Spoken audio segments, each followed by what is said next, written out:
Bueno, aquí estamos de regreso. Vamos a ver si logramos conectar a nuestro invitado José Manuel Barreda, escritor, y voy a tratar de enviarle de nuevo la invitación. Hemos tenido problemas técnicos, no sé qué pasará, pero aquí le voy a mandar de nuevo la invitación.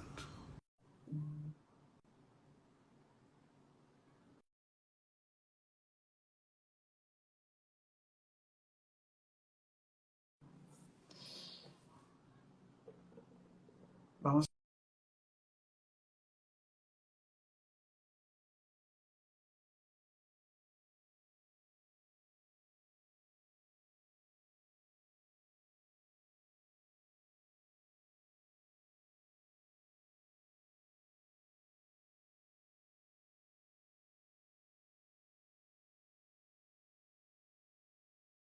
Si puedes avisarle a José Manuel, él me está tratando de llamar por videollamada, no me puede llamar por videollamada mientras estamos aquí conectados porque no va a servir de nada. Entonces, dile que estamos ya en el en vivo, que estamos... ya se unió, saludor. Ahora sí.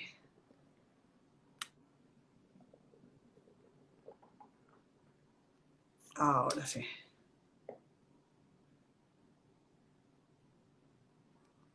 Por aquí lo veo. Ahora, ¡Hola! ¿qué complicación más grande? ¡Qué faena! ¡Qué faena! ¡Qué faena! Hola, José Manuel, bienvenido, ¿cómo Hola, estás? hola Paula, bien hallada. Pues un poquito agobiado porque llevo media hora intentando conectar y viendo que la Sí, sí, gente sí, está sí, nosotros conectada. también, nosotros también ya teníamos bastantes seguidores aquí ya conectados. Pero bueno, ya aparentemente ya estamos aquí todo bien. Trata de limpiar un poquito la cámara, no sé por qué se ve un poco borroso. Trata de limpiar un poquito Pues tu cámara, la parte de la cámara con alguna cosita, pero bueno, no importa, si no, ahí nos vemos. no sé. Es que no pensaba hablar por el móvil. La verdad es que el móvil este se me cayó hace un año. Bueno, me caí yo con él a la piscina y la cámara no funciona bien del todo. No sé Bueno, cómo bueno, arreglar este problema porque pensaba hablar por el ordenador. Lo tenía todo preparadísimo, pero no ha sido posible. no, no, no, es que por Instagram le toca a uno desde el móvil porque esto es complicadísimo. De todas maneras, acá estamos, Bueno. felices de saludarte, ya se ha empezado a conectar las personas, yo les avisé que nos íbamos a desconectar para volvernos a conectar y felices de estar acá contigo, José Manuel Barrera, médico, docente, escritor, un manuscrito maravilloso, maravilloso. Bueno, quisiera que tú mismo te presentaras y nos contaras un poco de tu historia, cómo un médico pasa a ser escritor, o son dos cosas simultáneas que vas siendo escritor y médico a la vez, vas ejerciendo tu medicina, tu docencia, y a la vez vas escribiendo, porque bueno, se preguntarán las personas, y como un médico que nunca tiene tiempo de nada y fuera de eso es docente, ¿a qué horas puede escribir un libro? Así que nos gustaría que mientras se van conectando las personas, nos contaras un poquito quién es José Manuel Barreda. Bueno, ahora ya estoy jubilado, ¿eh? O sea, ya no hago docencia y tengo algo más de tiempo para escribir. Pero tanto tiempo como las clases y preparar las clases también la quita haber sido padre y haber tenido hijas y haberlas tenido que, digamos, alimentar, cuidar, en fin, las tareas propias de una casa. ¿Eh? O sea que el tiempo se busca porque toda la vida me ha gustado escribir. Yo empecé a escribir, creo que con 15 años escribía poemas y ya con veintitantos ya escribía intentos de ensayos, intentos, pero bueno, en realidad el primer ensayo así un poquito en condiciones lo escribí ya sobre el año noventa y tanto, 92 creo que fue. Y bueno, autopubliqué uno que se llamaba Apuntes sobre Jesús y el cristianismo. Publiqué algún, bueno, no publiqué, registré otros cuatro o cinco de diversos temas, o algunos de filosofía, otro de pedagogía, en parte de mi experiencia como docente. Y llegó la hora de la literatura y probé con uno sobre un relato sobre temas de ciencias, para ciencias, como un debate, se titula Un debate en las alturas, en las que se hablan de muchas experiencias espirituales, también posibles explicaciones científicas, posibles explicaciones que no puede dar la ciencia. Entonces, bueno, eso fue mi primer libro de relatos así publicado. Y ahora este año, a finales de mayo, he publicado Lucía busca a Jesús, que sería la versión novelada del ensayo a confesional. O sea, es un relato a confesional, ¿no? En el que, bueno, se parte de un crucero y el relato va a tener bastante contenido histórico. A mí me salen un poco de tipo ensayístico porque procedo de la escritura de ensayos, de artículos sobre filosofía, ciencias humanas, ciencia, a veces algunos de neurología y algunos también sobre temas de filosofía de creencias o de historia, ¿no? Ujú. Y en este caso, pues el relato es de un... en realidad es un grupo de estudiantes, pero sobre todo la protagonista es una, la que lleva, la que se llama Lucía, Lucía.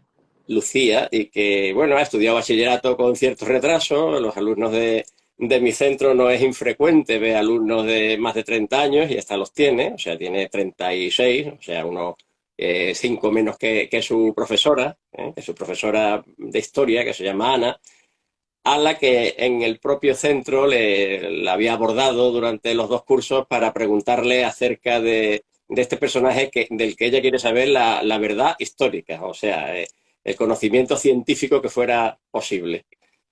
Además de esta profesora, tiene uno de filosofía un poquito excéntrico, un poquito bebedor, un poquito bohemio, que invita a los alumnos a que vayan cuando quieran charlar de temas interesantes a su casa.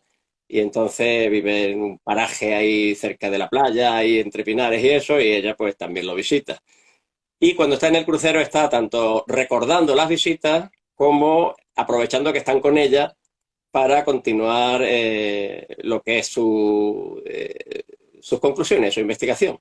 El crucero es por en Egeo, y bueno, primero el Adriático y luego el Egeo, salen de Venecia, van por Dubrovnik, Mykonos, Creta, Atenas, Estambul, y se alternan algunas vicisitudes de las visitas, de los monumentos, por ejemplo, con una charla con un sacerdote mexicano en Dubrovnik, en la que se presenta lo que digamos que es la versión confesional, porque a lo largo del relato se van viendo diversos enfoques del problema, ¿eh?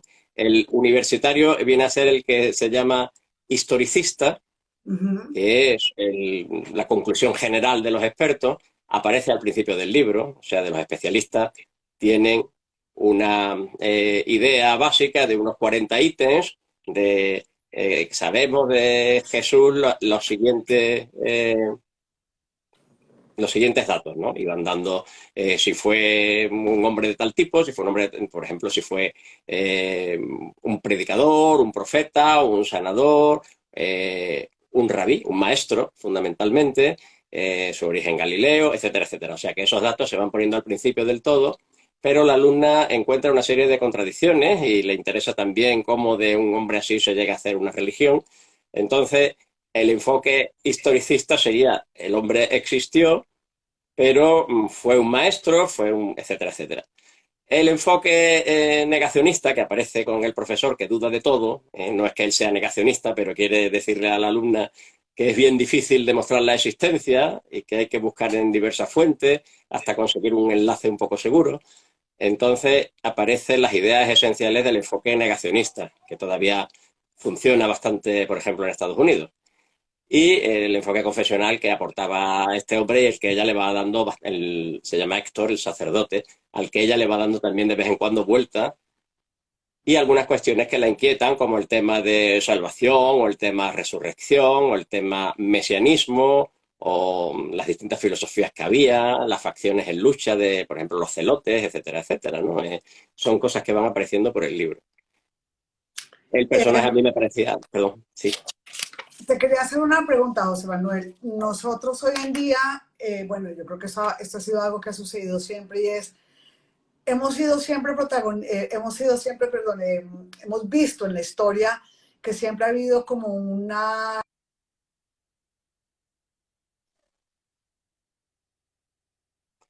Pierdo la voz, he perdido la voz, no te oigo. ha sido, ¿Me escuchas? Mm, cada palabra. Ahora el me escuchas te lo he oído, pero lo otro no. No sé si ponerme auriculares y mejora o... A ver, ahora ensayemos. ¿Me escuchas bien ahora? Sí, bien. Ok.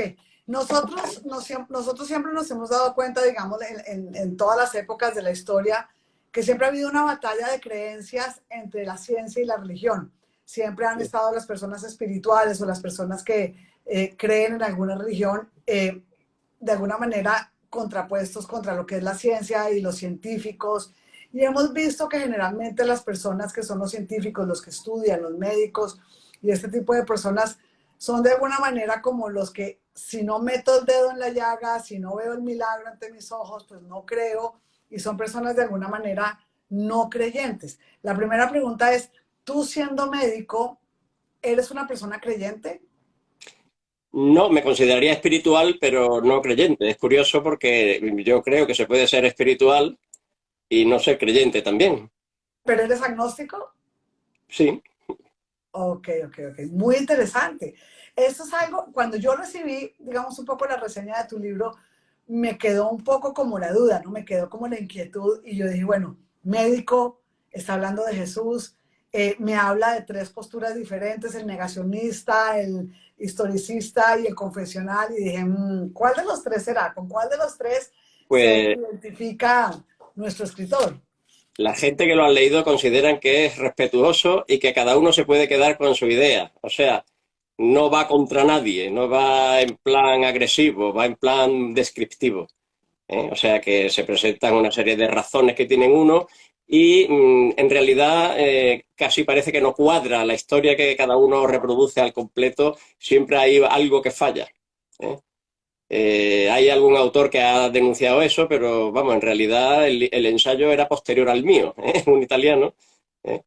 Que decía non c'è Cristo que tenga, Franco Tomasi, y el enfoque que hace es un poco parecido y viene a decir, hago 5 preguntas, yo no lo enfocaba de esta manera, pero él no conseguía que ninguna de las posibilidades le contestara positivamente las 5. Yo en el libro he intentado que se responda todo, pero que no es que soy yo quien lo responde. O sea, voy dando posibilidades, lo que de alguna forma no puede ser porque, bueno, ha quedado descartado científicamente, que te digo, pues si hay algo que se inserta en el siglo III, pues no estaba en el siglo I. Si se puede saber porque los documentos del siglo I no tienen esa frase, por ejemplo, se sabe que esa frase no estaba en el original, que es posterior. Entonces hay cosas que se pueden decir así de claras, ¿eh? Otras no, en otras se debate. Entre los mismos historicistas, bueno, el enfoque de, por ejemplo, de Ehrman no tiene mucho que ver con el de Eisenman, por ponerte un nombre muy parecido, ¿no? O con el de Archibald Robertson. O sea, hay un montón de libros que se han investigado y veo que sí que existe una concordancia. Hay 2 profesores españoles que dan unas buenas descripciones, ¿no?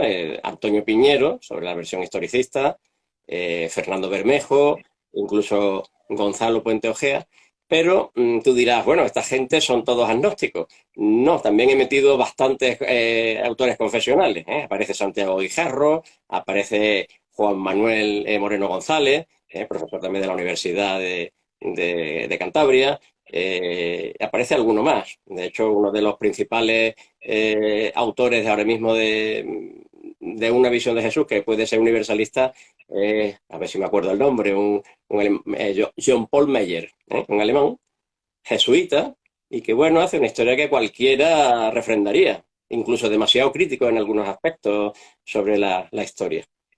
Eh, ¿Y eh, por qué? Otra pregunta que se me viene así de curiosidad, José Manuel, es ¿por qué una persona que se ha dedicado a la ciencia, una persona que ha sido médico, que ha sido además de alguna manera docente, que le enseña a los demás, ¿por qué le llama la atención escribir sobre Jesús?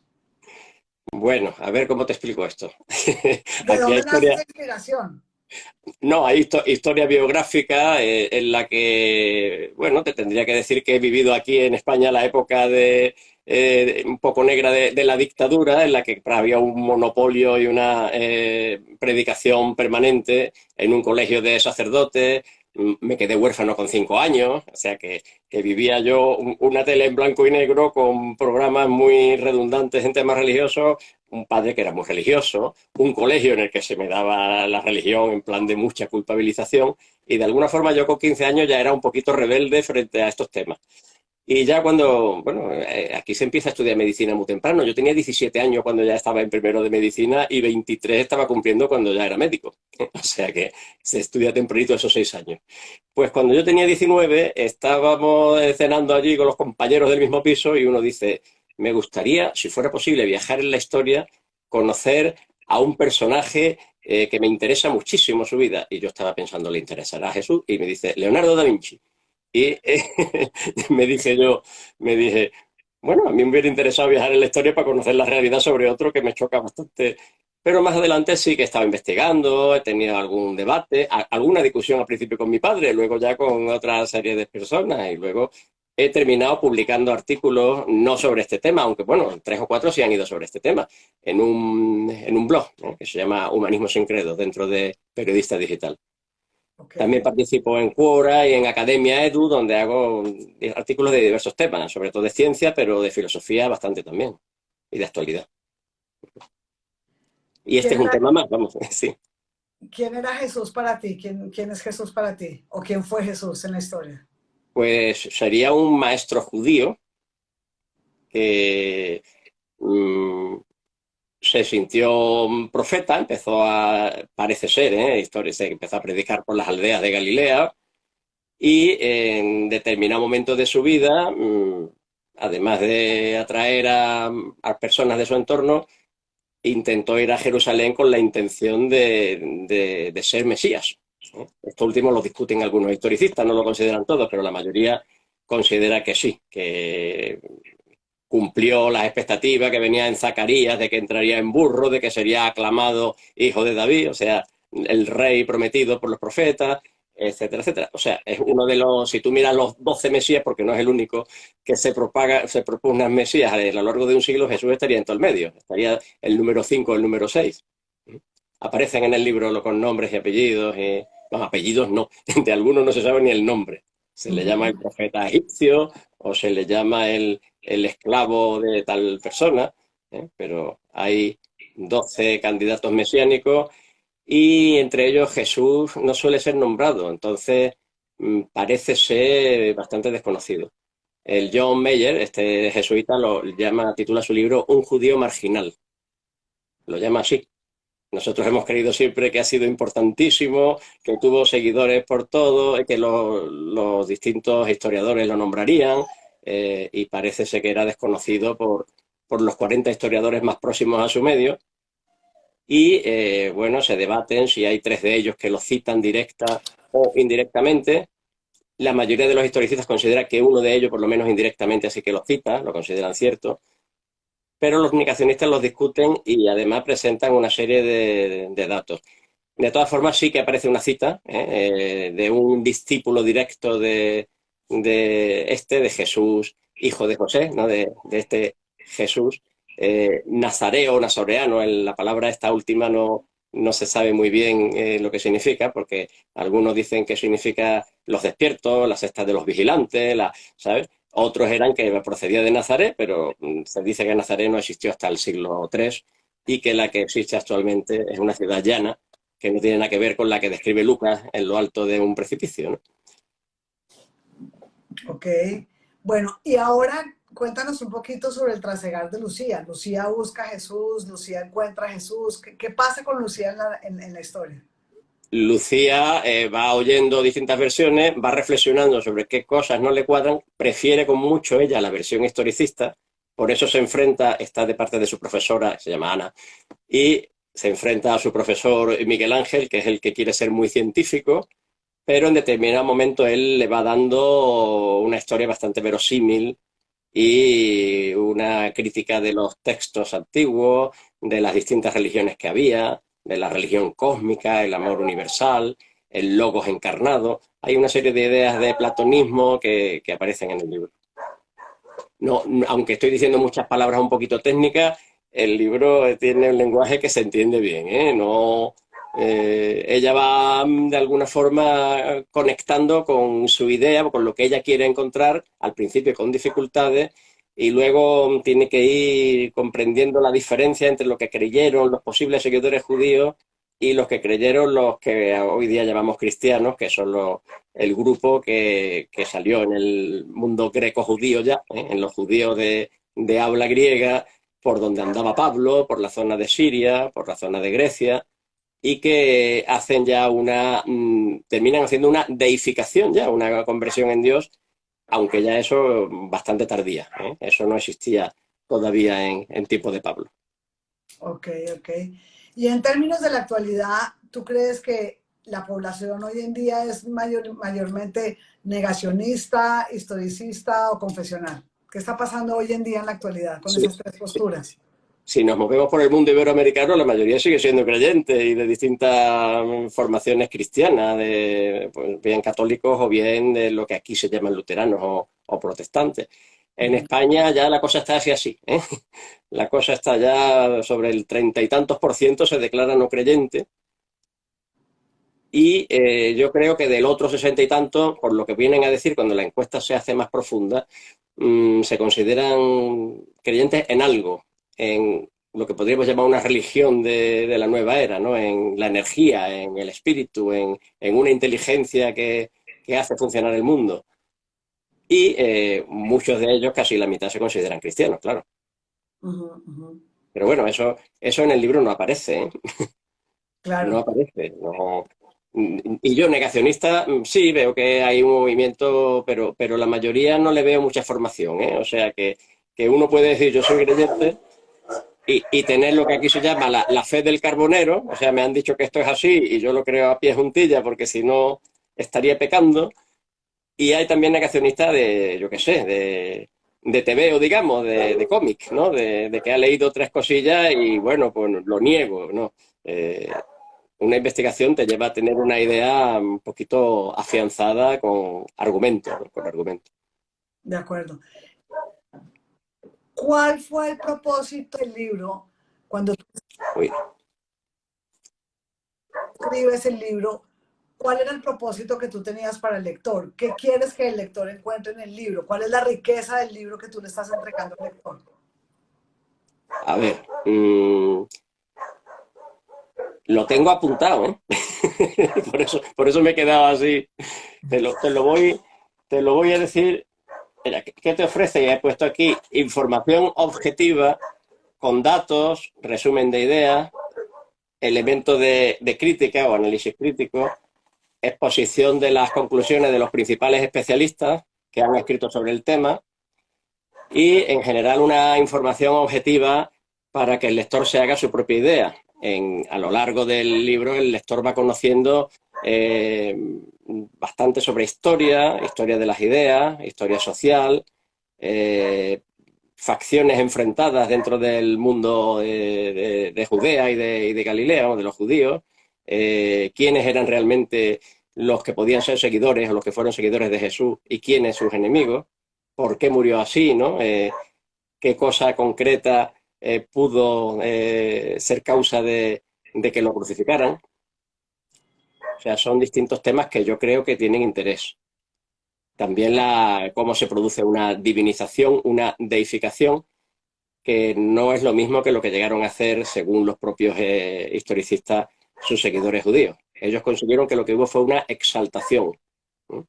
Digamos, cuando aparece algunas veces la frase textual, eso es Jesús al que vosotros habéis dado muerte, ha sido resucitado, exaltado por Dios. O sea, lo ha convertido en que estás a la derecha del Padre, ¿no? En un hombre especial.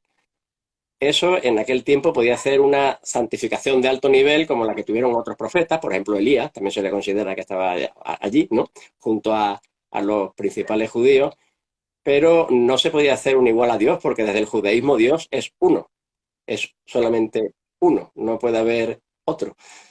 Algunos grupos judíos, que por eso viene el tema del gnosticismo, consideraron que la sabiduría divina tenía entidad suficiente como para considerarla un personaje.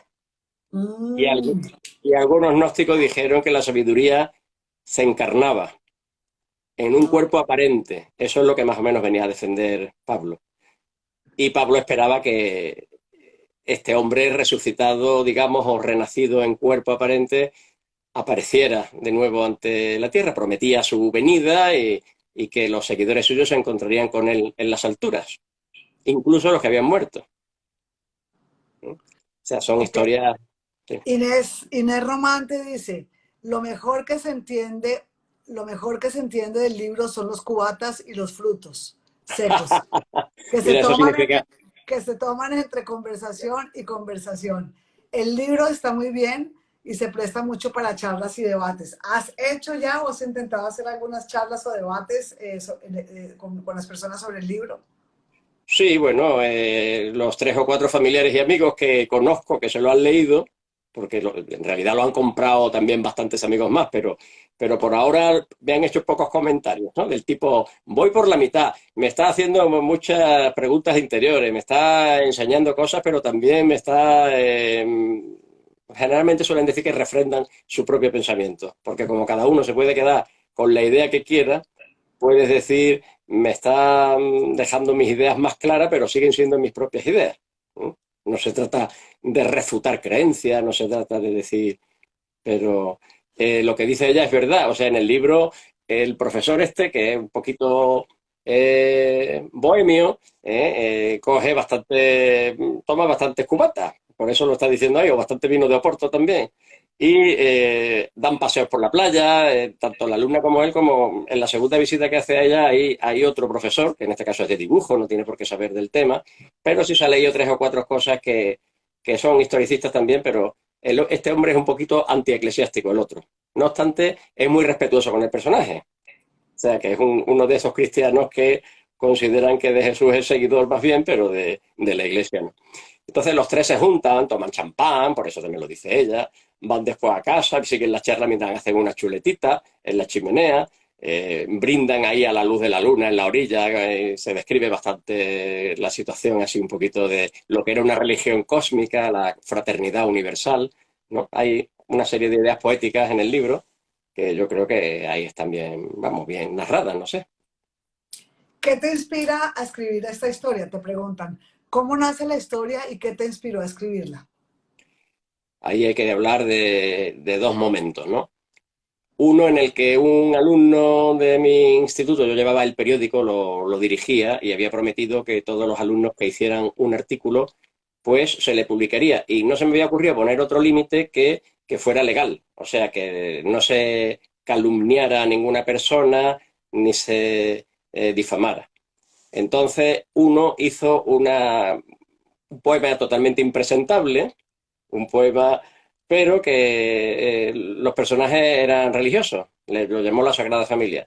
Me sentó muy mal y digo, me estoy obligado a publicarlo porque en realidad es legal, pero ojalá consiga convencerlo de que no lo publique. Bueno, el alumno, bueno, si tan grave es para ti que te has quedado 2 noches sin dormir, digo, es verdad, te lo aseguro. Pues vale, pues no lo publico. Pero hizo un segundo poema para el siguiente periódico, lo firmó Gaudí, entre paréntesis, el autor de la Sagrada Familia que ha sido censurada. Entonces me obligó a publicarlo, se lió una buena cuando el profesor de religión lo denunció, lo llevó al episcopado, al obispado de la ciudad, pusieron un cartelito contra mí por haber consentido el libro y entonces, bueno, me dediqué a escribir una especie de historia del cristianismo y después de la Iglesia española también. Incluí al final del libro, lo hice en 2 tomitos y me fui al obispado y se lo di al secretario para hablar sobre el tema, ¿no? Y luego a partir de ahí ya sí que hice la segunda parte, en 2012 hice el ensayo y ya en 2022 he publicado la novela. Hubo otro momento en el que un señor, bueno, yo ya tenía publicado un primer ensayo, este que llevé a la iglesia, y entre medio hay un señor que se pone a discutir conmigo sobre el tema y digo, me tengo que empollar mejor esto. Y es cuando saqué el segundo ensayo.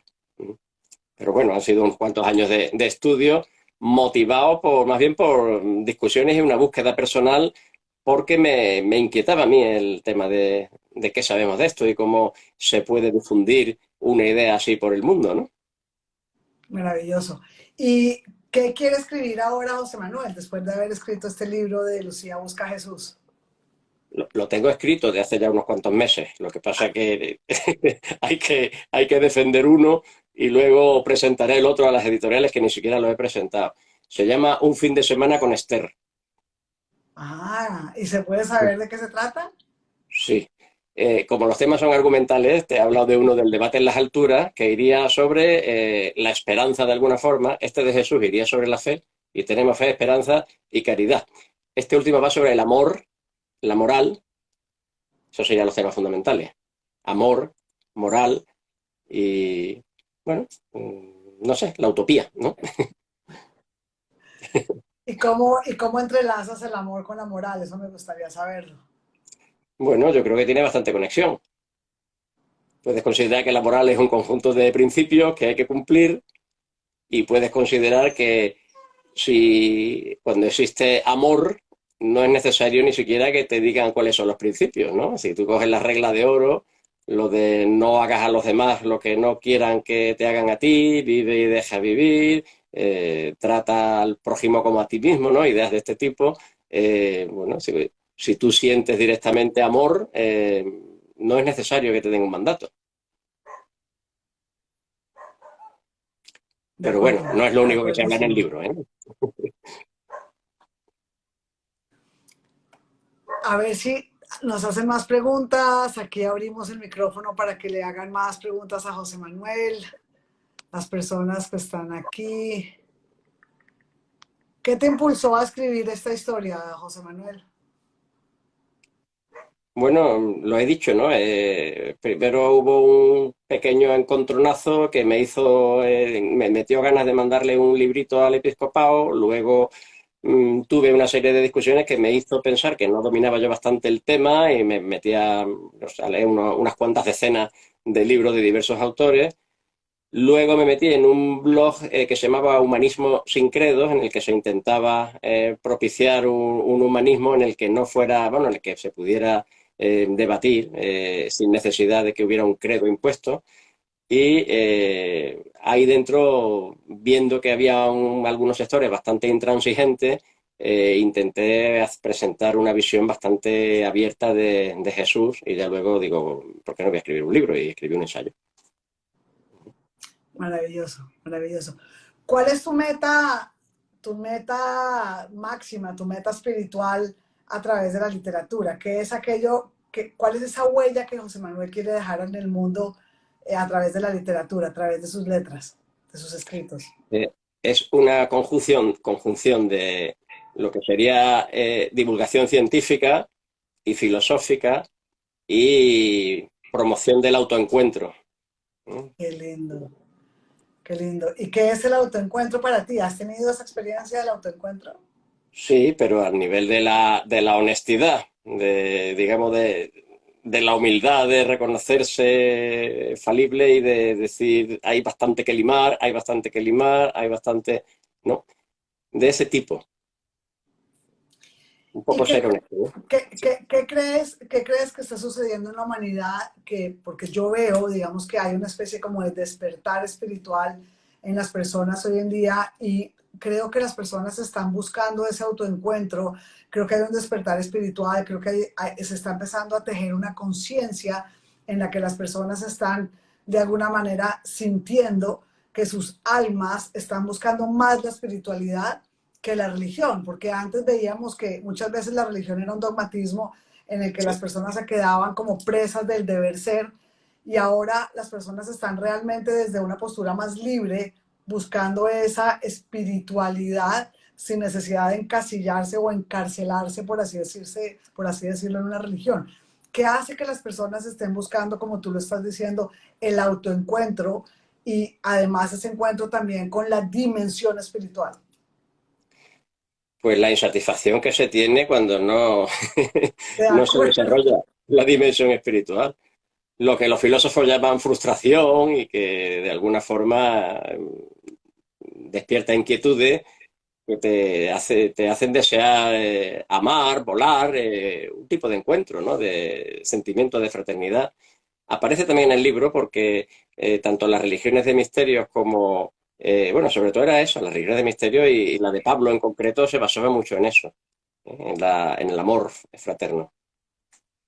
¿Se puede decir entonces que la insatisfacción o el vacío existencial es como una especie de enfermedad, hablando desde la medicina, una enfermedad del alma? se puede decir, o de la psique. ¿Verdad? Del alma de la psique, que yo veo que hoy en día yo lo encuentro muchísimo en consulta, José Manuel, encuentro mucho, bueno, sabes que yo soy escritora de literatura espiritual y al mismo tiempo trabajo mucho en consulta con consultantes que eso precisamente se encuentran con el vacío existencial, con la falta de sentido del que tanto habla Víctor Frankl en su libro El hombre en busca de sentido. Y veo mucho, y sobre todo después de la pandemia, que las personas se están encontrando vacías, que las personas se están encontrando insatisfechas, que las personas necesitan un encuentro con la dimensión espiritual y una búsqueda de la trascendencia. Entonces, ¿qué pueden encontrar las personas en tu libro que les pueda nutrir esa insatisfacción personal o esa confusión que las personas están hoy en día experimentando? Pues hay bastante contenido de este tipo en el libro, ¿eh? Bastante. De hecho, si te leo parte del epílogo, dirás, bueno, pues eso sería la esencia de la visión espiritual. Ay, ¿nos lo Eh, puedes leer? ¿Nos puedes compartir el epílogo? te leo un poquito ahora. Te Sí, quería sí, decir sí. algo más. Algo más. Por ejemplo, la religión cósmica, cuando están en la playa, están hablando del gnosticismo y también de esa sensación de fraternidad. También que aunaron a los primeros cristianos en torno a Pablo. Hay mucho de eso. ¿Cuál era el logos encarnado? ¿Qué era lo que predicaban? ¿Qué buscaban las religiones de misterio? Cuando pagaban además un dinero para retirarse. Pero bueno, te leo un poquito del epílogo. No te lo voy a leer entero, porque el epílogo puede tener 3 páginas o 4, no sé. A ver, Dice, cuando no quede memoria de los seres humanos, cuando se hayan perdido para siempre sus cantos y sus sueños, nadie podrá conocerlos. Nadie se emocionará ni echará de menos sus poemas y vicisitudes, y la tierra quedará yerma de culturas sonoras. Tal vez por un tiempo albergue vida, en un final desapasionado de plantas, insectos y microorganismos, antes de abocar a un cosmos frío, decrecientemente denso. Un final desilvanado sin historia, color ni mensaje, sin aliciente para otras inteligencias a lo ancho de un espacio-tiempo indefinido y sin sentido para nosotros. Entre tanto, y sin descartar que un accidente existencial como el que quizá protagonicemos ocurra otras veces, los sueños de los hombres siguen entre nosotros, circulan variopintos en este preciso instante en que nos contamos historias de héroes u hombres buenos que lucharon contra el mal y el sufrimiento gestando hazañas o tragedias, dotadoras de identidad y sentido. Hombres luminosos y ejemplares que obraron maravillas posibilitando el milagro, la esperanza o la salvación, para que los dioses nos miren compasivos y nos otorguen su apoyo y protección, para que desciendan en nuestras vidas y nos ayuden a ser más grandes. Porque es común entre los hombres generar modelos, recordar a los mejores, soñar mundos ideales, dejar memoria y reconocimiento de nuestros representantes más dignos, elevar la antorcha de la humanidad y esperar personas excepcionales o seres supremos que traigan la esperanza y el sueño fraterno de belleza y bien que una y otra vez afloran y se expanden como ideales, moviendo, lo voy a dejar yo por aquí, nuestro sentir, cual música entre olas, sol sobre templos y danza bajo las estrellas, en torno al fuego, bajo el fulgor de la luna y los dioses planetarios que nos observan sabedores de que bailamos por y para ellos. Deja ese trocito. qué bonito, qué bonito, qué bonito, de verdad que espectacular. ¿Dónde podemos conseguir tu libro? Aquí en España está en casi todas, vamos, en 246 librerías, o sea, en bastante más de la mitad de las que hay en España. Después está en Amazon, está Claro, en porque Iberlibro. la gente que te está viendo desde América Latina Y allí lo podrá tendría que ser conseguir en Amazon, Por Amazon. por Sí, porque Amazon. allí Casa del Libro, Corte Inglés, Iberlibro, no sé ya si funciona por allí mucho, No, no, pero no. Amazon sí. Entonces, las personas que nos están escuchando en América Latina pueden conseguirlo en Amazon. Entonces, nos quedamos con los sueños que quedan entre nosotros. Y esos sueños que quedan entre nosotros tejen milagro, esperanza y salvación. Yo me quedaría con este mensaje, yo me quedaría de verdad en mi corazón y quiero que lo guarden también ustedes en su corazón.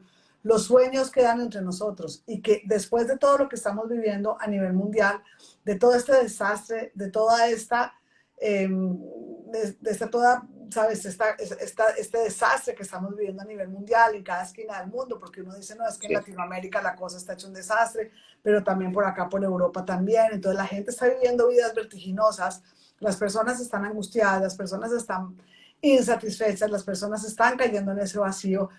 Por eso me gustaría recuperar de todo lo que nos has compartido hoy ese mensaje. Los sueños quedan entre nosotros y de ahí la idea es que todos podamos esperar milagro, esperanza y salvación.